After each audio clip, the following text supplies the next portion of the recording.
Hi friends, today I'm going to recap a 2020 thriller and horror film titled Freaky. Spoiler warning, watch out and take care.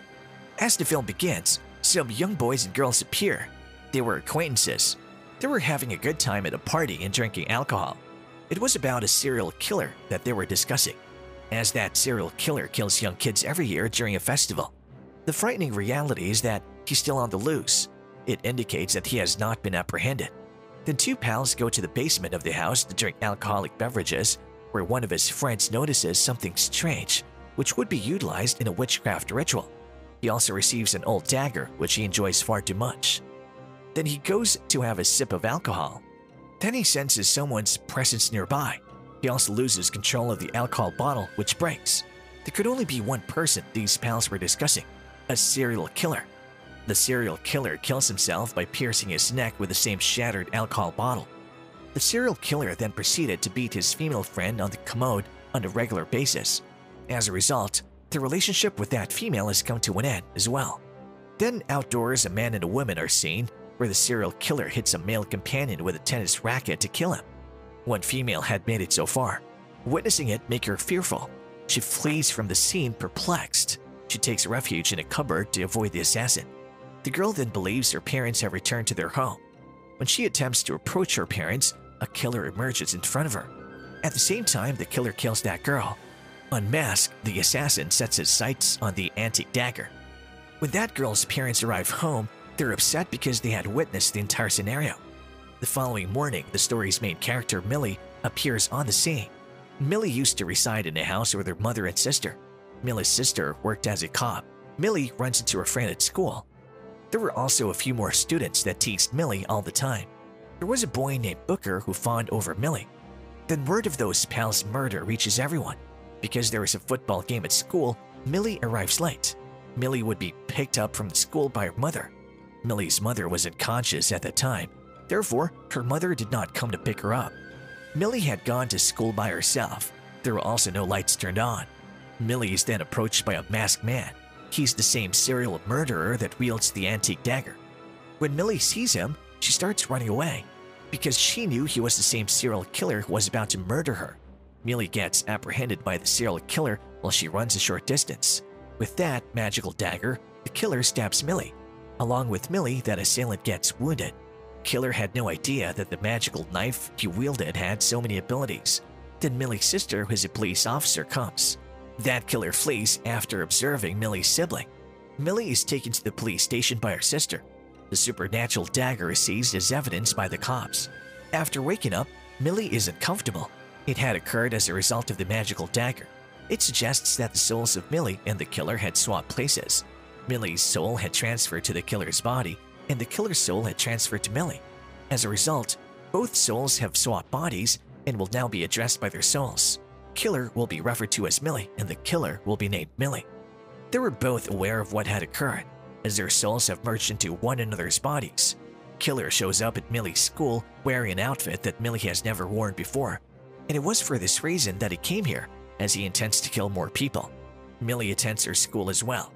As a result, she may be able to free herself of the soul with the assistance of her friends. A young woman emerges in front of the killer, who places her in the freezer. That girl is dead as a result of being frozen. Following that, Millie moves on to her friends.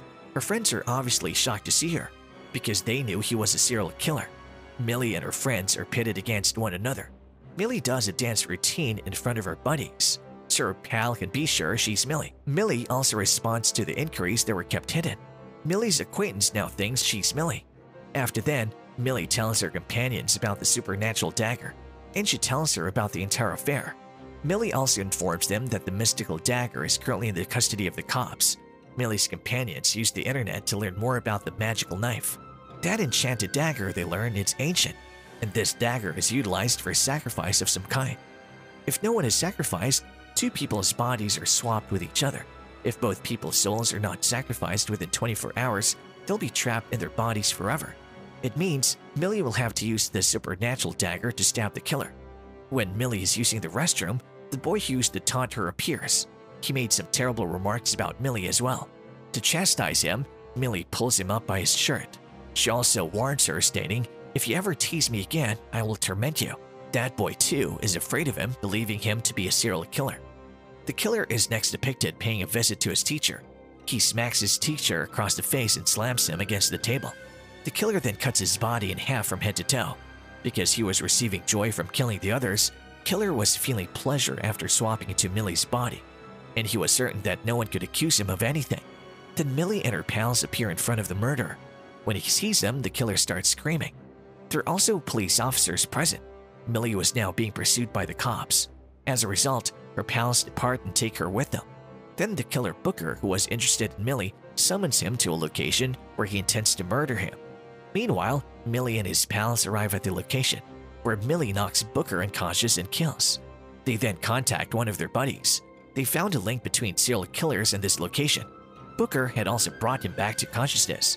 Millie tries to tell Booker that our souls have swapped places in one another's bodies. Because I'm Millie and he's covered in my look, he's a killer. Booker, on the other hand, does not have faith in him. Millie then performs a poem for Booker, and she'd written that poetry especially for Booker, and he was the only one who knew. Now Booker must believe she's Millie in every way. To switch each other's souls, the dagger is now necessary.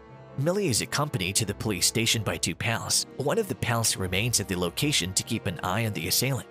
While their female buddy goes inside the police station, Millie and Booker stay in the car. When she enters, she makes an effort to keep Millie's sister occupied while speaking, so she can get her hands on the enchanted dagger. In the car, Millie informs Booker that I'm in excellent physical condition. Because I'm strong and self-assured, she expresses her gratitude by saying, I'm feeling good enough, something she has never felt before. That killer, on the other hand, flees, freeing himself. Then Booker confesses to Millie, I've had a long-time crush on you. That female companion is caught taking the magical blade by that police officer, and the cop tells her to keep the dagger. Millie's pal continues to describe how a killer is approaching. He flees with a supernatural dagger, as if he were Millie.